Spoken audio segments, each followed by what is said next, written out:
കോൺഗ്രസിന്റെ സഹകരണ സംഘത്തിന്റെ ഓഫീസിൽ നിന്ന് തന്നെ പുറത്താക്കുന്നവരെ ഞാൻ കയറും. റിപ്പോർട്ടറിന് വിഷമമുണ്ട് സഹിച്ചു. MLA വാഹനം ഒഴിവാക്കിയിട്ട് സ്വകാര്യ വാഹനത്തിൽ സഞ്ചരിച്ചു. എന്റെ പൊന്നു സഹോദരൻ, ഞാനിവിടെ MLA വാഹനത്തിലാണ് വന്നത്. അവർ ഭക്ഷണം കഴിക്കാൻ പോയതാ. എന്നൊരു കാര്യം ചെയ്യും, എന്റെ സ്റ്റാഫുകൾക്ക് ഭക്ഷണം വാങ്ങിച്ചു കൊടുക്കുന്ന ജോലി കൈരളി ഏറ്റെടുക്കുക. അങ്ങനെയാണെങ്കിൽ അവരെപ്പോഴും എന്റെ കൂടെ തന്നെ നിൽക്കും. തെരഞ്ഞെടുപ്പ് നടന്നുകൊണ്ടിരിക്കുകയാണല്ലോ, അപ്പൊ ഈ പ്രചരണത്തിന്റെ ഭാഗമായി രാഹുൽ ഉണ്ടാകുമോ? തദ്ദേശ തെരഞ്ഞെടുപ്പിൽ UDFന്റെ സ്ഥാനാർത്ഥികളെ ജയിപ്പിക്കാൻ എനിക്ക് ചെയ്യാൻ പറ്റുന്ന മുഴുവൻ കാര്യങ്ങളും, ഇവിടെ BJPയെ CPMനെ തോൽപ്പിക്കാൻ എന്നെ കൊണ്ട് ചെയ്യാൻ പറ്റുന്ന മുഴുവൻ കാര്യങ്ങളും ഞാൻ ചെയ്യും. കാരണം ഞാനൊരു തെരഞ്ഞെടുപ്പിൽ ജീവിതത്തിൽ ആദ്യമായി മത്സരിച്ചപ്പോൾ അതിന് അരയും തലയും മുറുക്കി ജോലി ചെയ്ത സാധാരണക്കാരായ പാർട്ടിയുടെ പ്രവർത്തകർ, മുന്നണിയുടെ പ്രവർത്തകർ മത്സരിക്കുന്ന തെരഞ്ഞെടുപ്പാണ്.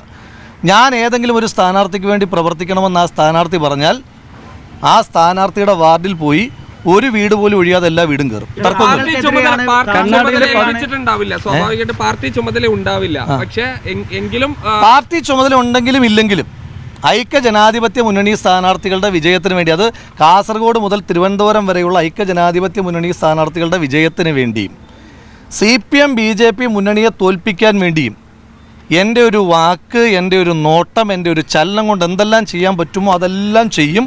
ഐക്യ ജനാധിപത്യ മുന്നണിയുടെ സ്ഥാനാർത്ഥികളെ ജയിപ്പിക്കാൻ ചെയ്യാൻ പറ്റുന്ന യോഗമാണെന്ന് പറഞ്ഞില്ല. ബാക്കിയുള്ള ചോദ്യങ്ങൾക്കുള്ള മറുപടി പറഞ്ഞു.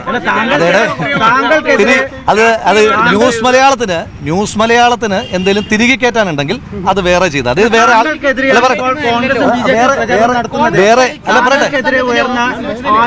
വേറെ ആളുകളോട് മതി, എന്നോട് വേണ്ട. അയ്യോ, കോൺഗ്രസ് ഭരിക്കുന്ന സഹകരണ സംഘം എന്നല്ല, നടുറോഡി വെച്ച് 4 കോൺഗ്രസ്സുകാരെയും 4 UDFകാരെ കണ്ടാൽ അവിടെ വെച്ച് ഞാൻ ചർച്ച ചെയ്യും. താങ്കൾ തൽക്കാലം ഒരു കാര്യം ചെയ്യൂ. താങ്കൾക്ക് വിഷമം ഉണ്ടെങ്കിൽ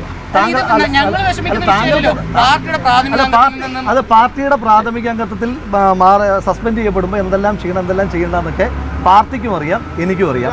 അതിൽ തൽക്കാലം റിപ്പോർട്ടറിന്റെ ക്ലാസ് എടുക്കാൻ, തൽക്കാലം റിപ്പോർട്ടർ പറയുന്ന ഒരു ക്ലാസ് സ്വീകരിക്കാൻ സൗകര്യമില്ല.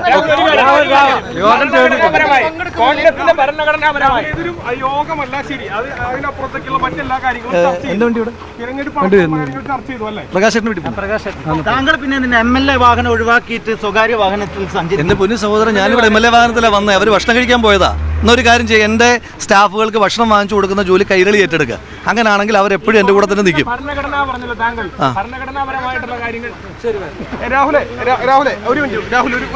രാഹുൽ, ഈ ഇവിടെ യോഗം ഉണ്ടായില്ല, മറിച്ച് തെരഞ്ഞെടുപ്പ് അടക്കമുള്ള വിഷയങ്ങൾ ചർച്ച ചെയ്തു അല്ലേ? അങ്ങനെയല്ലേ ഉണ്ടായത്? എന്റെ പൊന്നു സഹോദര, നടക്കാത്ത യോഗം ഇന്ന് രാവിലെ മാതൃഭൂമിയിലാണെന്ന് തോന്നുന്നു വാർത്ത കൊടുത്തു.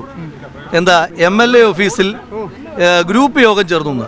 MLA ഓഫീസിൽ അങ്ങനെയാണ് രാവിലെ CPMന്റെ നേതാക്കന്മാർ വന്നിരുന്നു. അപ്പോൾ CPM നേതാക്കന്മാരുടെ യോഗമാണോ ചേരുന്നത്? MLA ഓഫീസിൽ BJPയുടെ ആളുകൾ വരാറുണ്ട്. അപ്പോൾ BJPയുടെ യോഗമാണോ ചേരുന്നത്? അങ്ങനെയല്ലല്ലോ. ജനപ്രതിനിധിയാണ്. ജനപ്രതിനിധിയുടെ ഓഫീസിൽ നാട്ടിൽ ഒരുപാട് മനുഷ്യന്മാർ, രാഷ്ട്രീയമുള്ളവരും ഇല്ലാത്തവരും ഒക്കെ വരും. നിങ്ങൾ വരാറില്ല എൻ്റെ ഓഫീസിൽ? നിങ്ങൾ വരുന്ന മീഡിയ യോഗങ്ങൾക്ക് വേണ്ടിയിട്ടാണോ? എൻ്റെ ഓഫീസിൽ എല്ലാവരും വരും. അത് MLA ഓഫീസായിട്ട് നന്നായി പ്രവർത്തിക്കുന്നുണ്ട്. കോൺഗ്രസിന്റെ സഹകരണ സംഘത്തിന്റെ ഓഫീസിൽ നിന്ന് തന്നെ പുറത്താക്കുന്നവരെ ഞാൻ കയറും. റിപ്പോർട്ടറിന് വിഷമമുണ്ട് സഹിച്ചു.